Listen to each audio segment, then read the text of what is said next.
Hey Ricky, Hey, how are you? I'm great today. How are you doing? I'm good, thanks. Ricky, I'm so excited to have you here with us. I mean, I know you've got an amazing product and solution out there. To all our audience there, Ricky is an accomplished, passionate sales leader with extensive experience across Johannesburg and now Australia. Having worked for a number of tech businesses in strategic leadership capacities, he now owns Pointer, a business that is focused on supporting businesses grow by outsourcing their sales function. Focus on your business and let Pointer manage your sales function for you. I just love your tagline. Without sales, your business fails.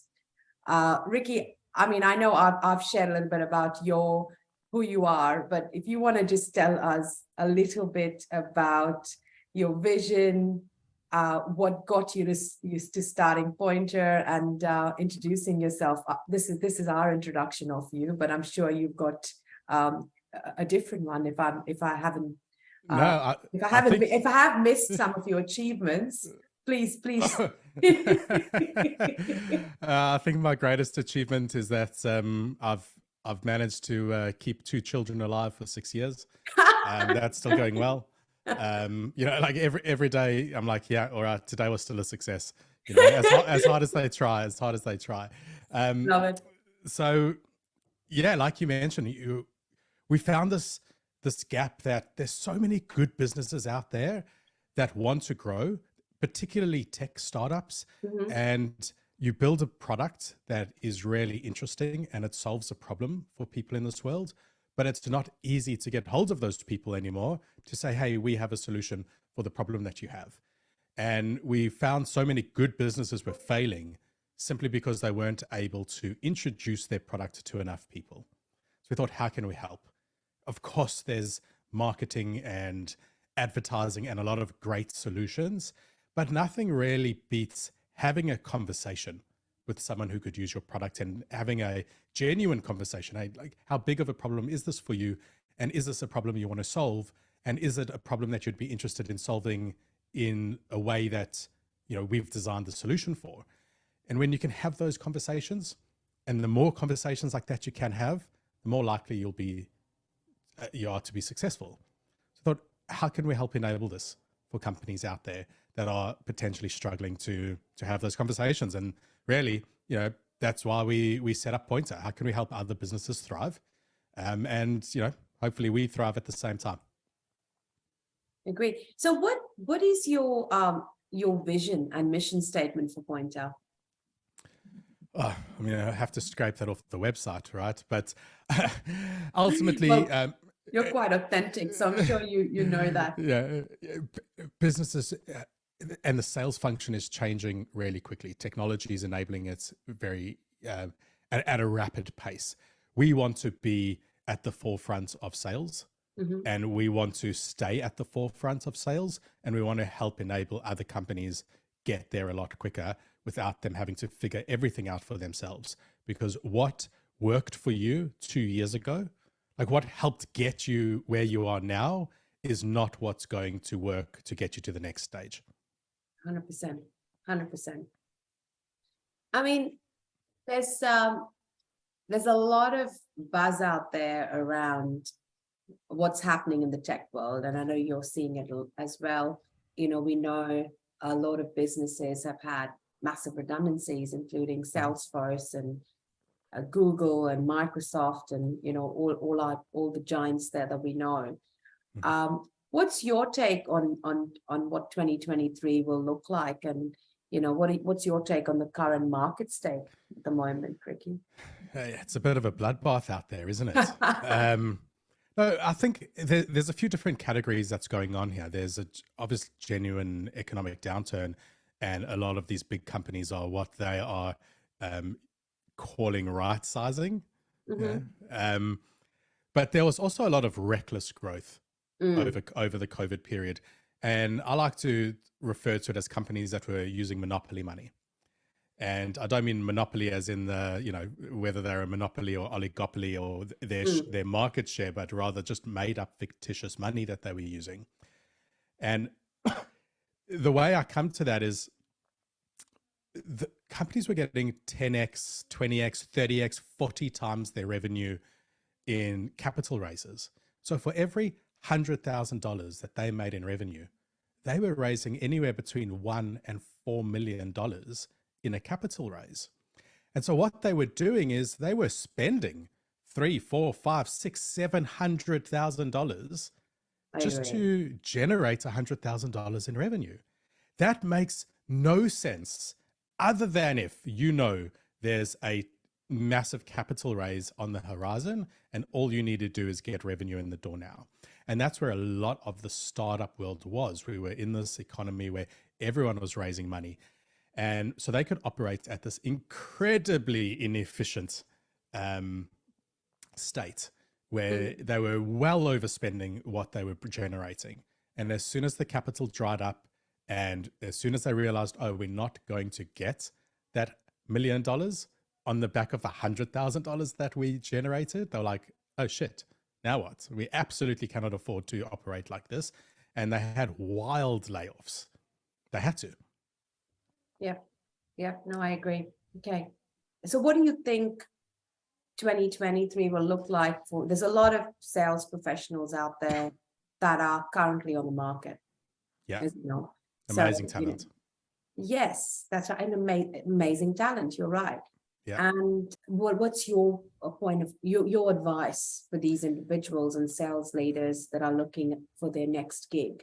So for the ones that are on the market, I would say you have to realize that companies, that there are still so many companies looking to grow and fortunate companies doing phenomenally well.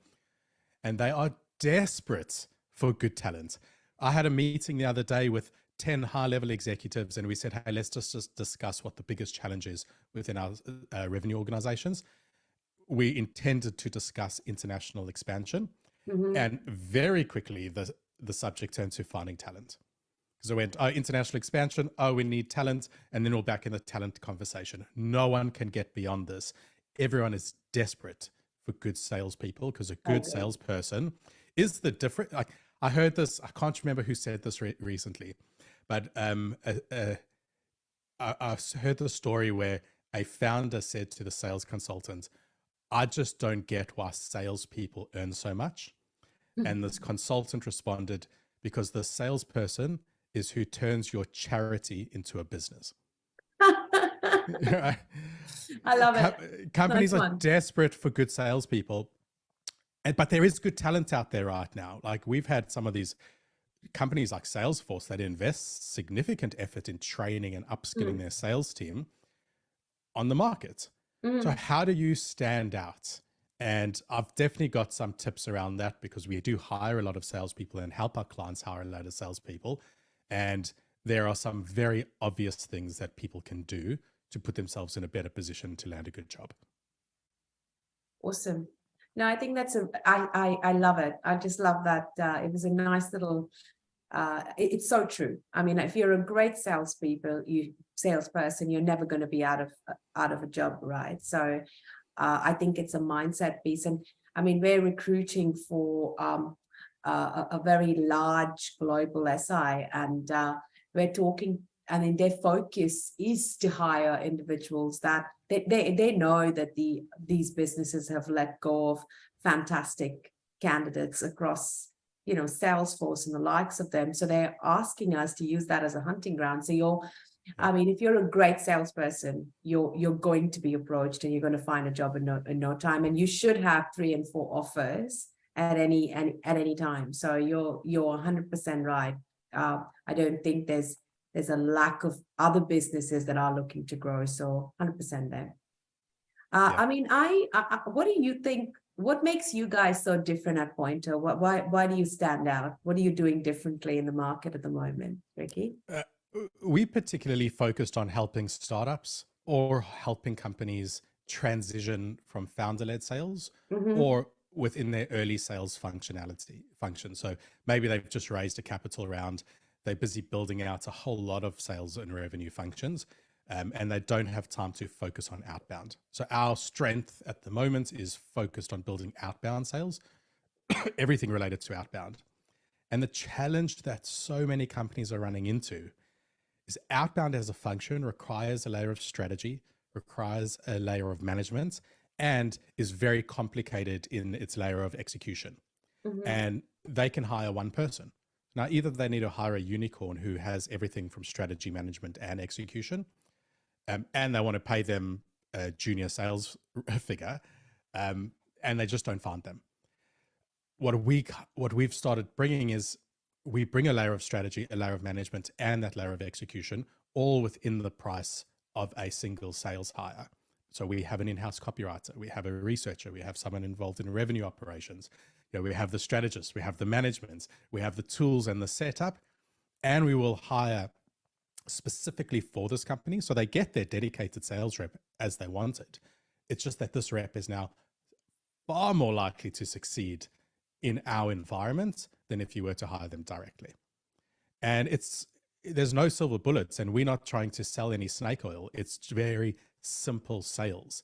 It's just done and executed well, which is tough to do in-house unless you have the infrastructure. 100%.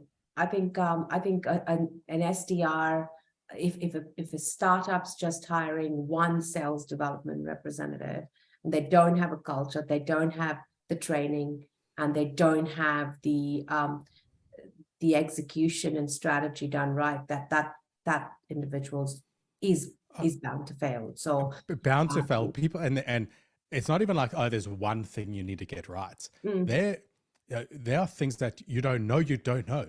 All of a sudden, your sales rep isn't getting outcomes, and you never realized, oh, we had to manage email deliverability. We didn't set up our SDR in a secondary domain that was warmed up and set up for email deliverability. All of a sudden, your founders' emails aren't getting delivered to your investors. Like, there's so many things that you can get wrong. And then when your emails aren't getting delivered, your rep's not hitting target, everyone's frustrated, and they say, oh, now we need to fix this. But who in your organization is an email deliverability expert? So now you're wasting a month trying to find someone to fix that one problem, where that's just one of 30 problems that are going to come up. We've burnt ourselves and cut our teeth learning all of these things that companies don't have to worry about. And so they do really well starting off with us. And then over the course of a year or over the course of 2 years, we help transition our functionality in-house for them. So we get them set up, but now they're at the point where they got 3, 4, 5, 10, 15 reps in their team, we move everything in-house for them.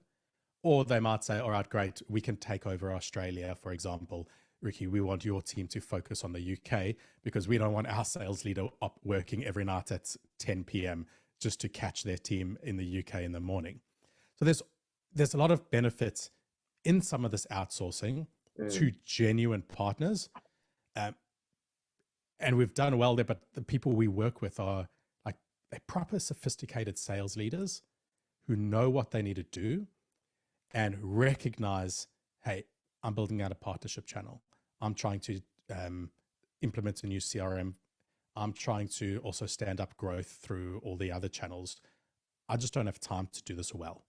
I probably could do it well if I focused on it, but I can't 100%. focus on it. 100%. And yeah, these reps, I'll tell you what, if I was a lone rep, if I was the first SDR hire or BDR hire at a company that didn't have a dedicated SDR or BDR manager, I'd be very concerned.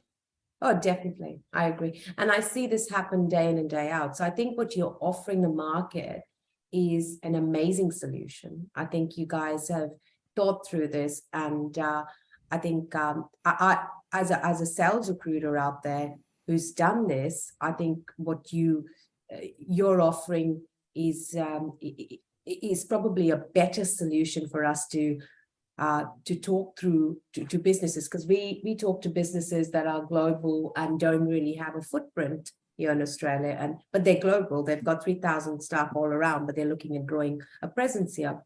They don't necessarily have a sales leadership team, or they just want someone to come in and start. And that's such a key moment for companies like Pointer, where if they're moving into a country, we'd say hire senior, hire that Oh, VP totally. of And that's what sales, we do. hire the strategist, Yeah. and let them build a team around them. But when you have that first person, they don't want to sit there cold calling. They need to be building partnerships. They need to be building a network. 100%. So it's 100%. perfect opportunity to outsource the top of the funnel work, that real grunt work for them until they're established. Maybe it takes a year and now they want to set up an office and build it in-house. And that's absolutely perfect. And with Pointer, for example, they could take the team member in-house if they wanted to. We've got this new product, Raina, you'd love it, where the company can now hire the person in-house. We will just manage them. We just provide that layer of management support and enablement for them for, now just for like a fraction of just for a % of their salary. We just about helping these companies succeed in outbound and that top of funnel, and working with companies like you'd get it all the time, right? Hey, we're looking to expand into Australia. We need an AE and an SDR, or we needed this, we needed that. But we very rarely get the AE and SDR job order in first. We usually hire the head of sales and the client director. And then that's when that client director is so busy trying to build presence. And that's when Pointer comes in to start helping outsource the sales function. Because I think, because then we place someone under that head of sales, but they're so stretched, they don't have the time to invest in an SDR. Yeah. And this is where people know the price of everything and the value of nothing, right? They forget the opportunity cost. And an SDR, a junior sales hire, can quite easily take up 25% of their manager's time. 100%, 100%. I mean, you look at an SDR brief or an outbound sales, and I mean, representatives brief. I just need someone that can source leads, is hungry, ambitious. They could be, they could be a bartender for all I care, but they just need to have the right attitude. Brilliant. We can get you all these attributes. Brilliant. But if you don't have the right framework to keep them engaged, to teach them and constantly mentor them and give them the tools to succeed, they're bound to fail. So I think what you guys offer out there is a great offering. And another challenge there is what happens when they don't fail. So let's just say this rep is magical. They're a unicorn. They're just one of that top 1%er that really would thrive in any environment, and they're going to do well even without the enablement by themselves. The problem then is this person is probably so capable and competent that within 4 months, they're worth another $10,000 in the market.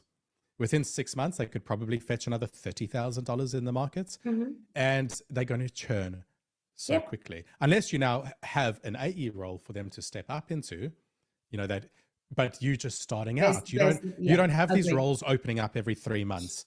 So then they move off. So now you're 5 months in, and you're having to find another rep and train another person. And great for recruiters, you're just outside of the warranty period. We'll find you another person, but it's not great from a business momentum. Totally.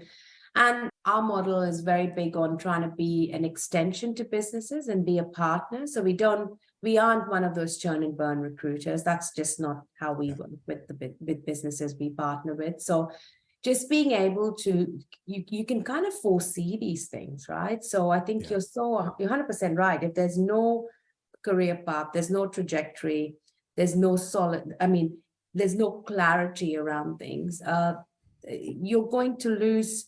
Where's the retention plan? There's none, right? No.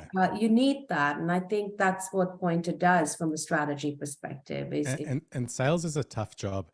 One of the things that I think a lot of sales leaders forget, or even CEOs or founders, if they're hiring their first sales hires, is how much change there is. 100%. When you implementing a CRM, for example, every single week, you find a new, better way of doing something. Oh no, let's actually also capture this field. Oh no, let's actually also capture this field and automate that. If this field isn't this, then it does this or that. And every week there's a change in process.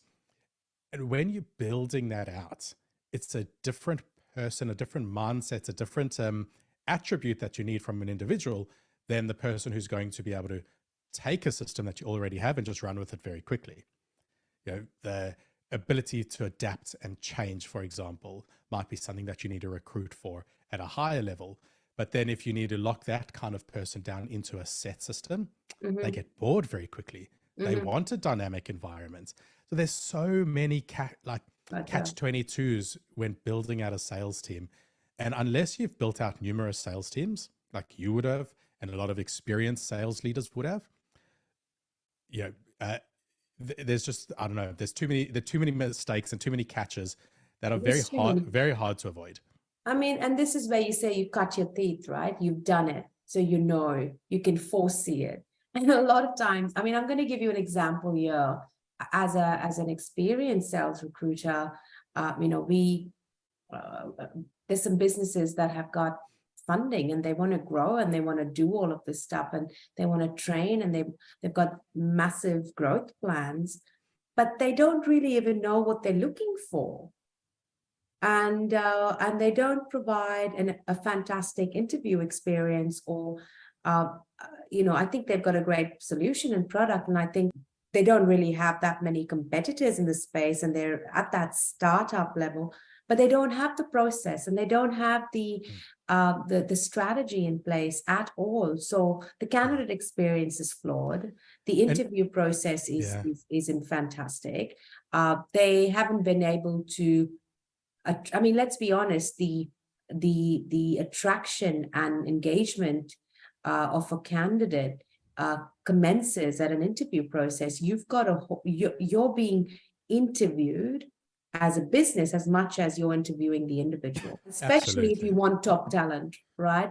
Yeah. So I think that piece as well, if that's completely outsourced to a solution like yourself, where you go and find and do that, or we find, or whatever we find the person and then they get placed at Pointer, that becomes such an amazing, it's a win-win for both of us, Ricky. And here's a quick example.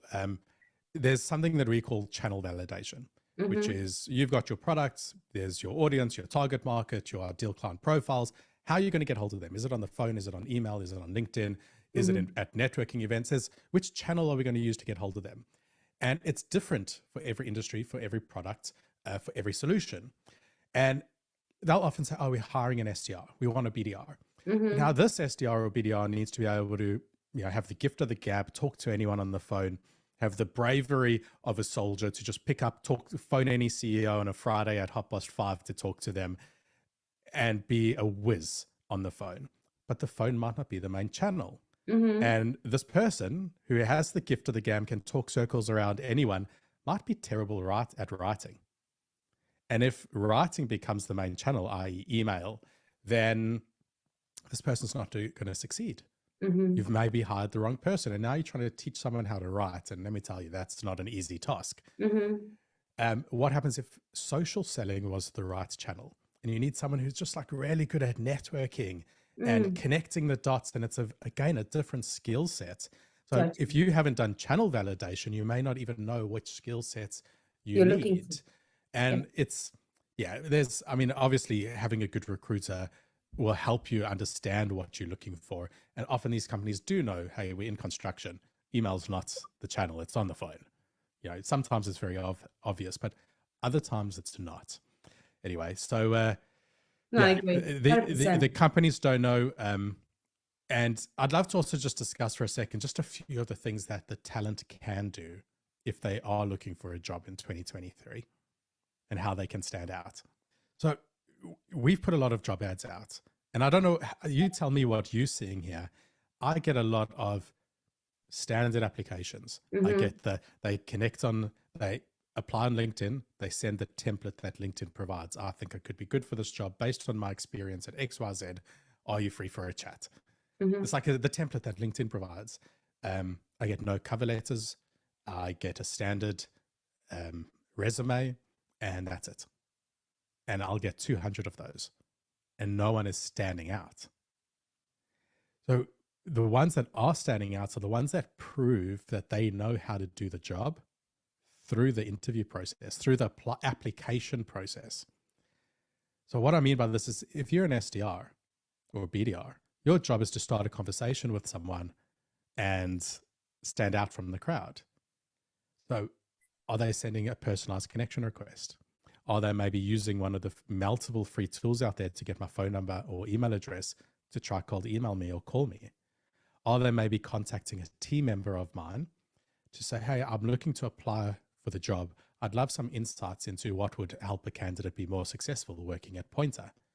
Obviously, my team member is going to message me saying, hey, Ricky, this person reached out.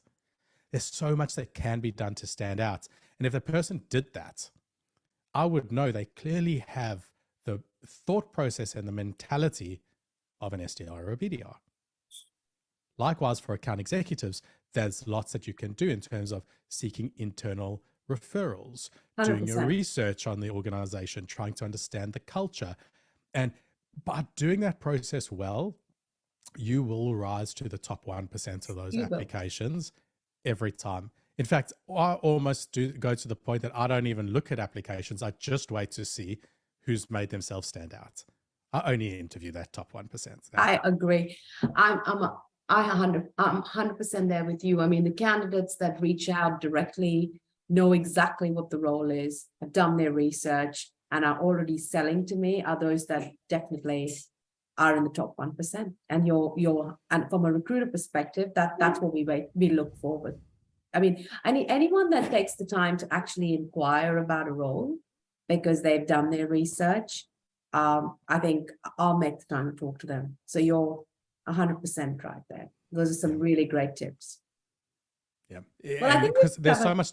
Yeah, sorry, carry on. No, go on. I was going to say there's so much talent out there at the moment, which is great for companies looking to hire. It also makes it harder to filter out who's the top talent and who isn't. Remember, everyone who got laid off now, some of them were underperformers. Some of them were top performers. Mm-hmm. And it's very hard to work out what you're getting. So by having that, for salespeople in particular, they should sell their way through that through the interview process and the application process even before the interview. And if you don't see that, to me, that's a big red flag. 100%. Well, I think you've given us some really good tips there. I love I mean, I'm going to use this is, you're not why do salespeople get paid that much? And 100%, right? Because they're turning businesses or charities into a profitable business. So you're 100% right. And I think you had some really golden nuggets around how to stand out in the crowd. I think your strategy and how you've foreseen what businesses can be, what businesses are going to potentially have to overcome, which is the whole channel validation. I mean, businesses don't even look at that because they're so busy with wanting to grow or do things. I mean, they sometimes don't have that clarity, and they're looking at a different salesperson depending on the type of channel that individual needs to sell. Yeah, and it does change. It does change a lot. And outbound isn't for everyone as well. That's also important to understand. Like half the people who come to me, more than half the people who come to me, and after, we'll have an initial discovery call, and I'll say, like, I'm going to be honest with you. I think if I was to say like where your product needs to be in 5 years from now, it is not using an outbound sales motion. Do you want to start with an outbound sales motion to help you get there? Or would you rather me introduce you to someone who could maybe set you on the right path, on the right strategy for now? Because outbound is not for every product or business. 100%. And I think, how do you identify if a business, I mean, most businesses have that kind of mindset that they need an outbound sales team to go out there and source leads. So where do you, from a strategy perspective, where do you say, hey, outbound isn't for you? What stands out from right? I'd like to understand that just from. Yeah. So there's a lot of nuance to this. So you can't brush every company with one stroke. However, in general, if your average customer value is less than $10,000 per year, you're definitely in an area where you need to look at the nuances of your sales motion, like what your conversion rate is how easy it is it to get hold of people in your industry, because let's just say your reps costing you 10 grand a month. You've got other expenses. they'd have to be closing one new deal a month just to break even in a year, if you're looking at a 1 year customer buyback period. Anything over 10, you're in the realms of possibility. And the higher you go, the better it is. If you're over 20, then almost certainly outbound would be a good channel for you. And if you're anywhere near 50, then certainly you can, and you can even move beyond outbound into full field sales above 50,000. And yeah, but when they're under 10, it's a real, we've got to look at the nuances here.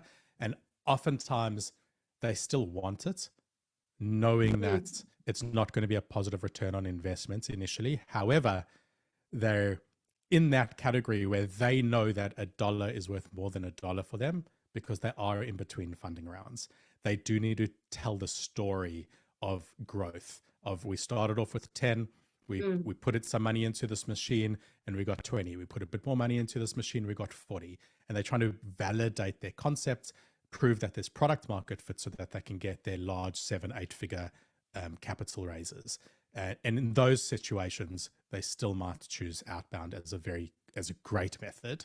And if you're under 10, the other thing to look at is maybe you want to use outbound just to give you enough momentum whilst your inbound is building, because search engine optimization, those sorts of your referral network can take 6 months, a year, sometimes longer to really become effective. And then outbound might be a really good short-term solution for you. But those are the kind of things that we look at. But under 10, you got to really look under a magnifying glass. Over 20, you're usually okay. Yeah, fair enough. Well, I think you've given us a lot of insight. I think some very valuable content there. Overall, I just wanted to really take time to thank you. It's just really great talking to someone that understands sales, that's passionate about it, and you're working quite, heavily in the whole outbound space, which is pretty much what we do, because we're always talking to businesses and they're like, I need a hunter, I need someone that's, that's going to be able to go and find new batches of business and have this experience and knowledge to do this. And sometimes they don't really have the system in place to keep these individuals engaged and processed. So I think this is where Pointer potentially could be a great partner for us to refer some really good talent. I mean, some businesses do, because they sometimes don't really know what they're looking for and what exactly they need to be doing to retain top talent, which becomes a real pain in the butt for us, because we don't really want to be replacing talent. Of course. And we have that motion where they can go from temp to perm, and so there's still a recruitment fee in it as well. Exactly. It's just about is this right? It's almost a try before you buy, in a sense. No, it's perfect. I agree. It's totally a great solution. Ricky, thank you. Really. Thank you. Really Thank you for having me on. All right. Cheers, Ricky. Take care.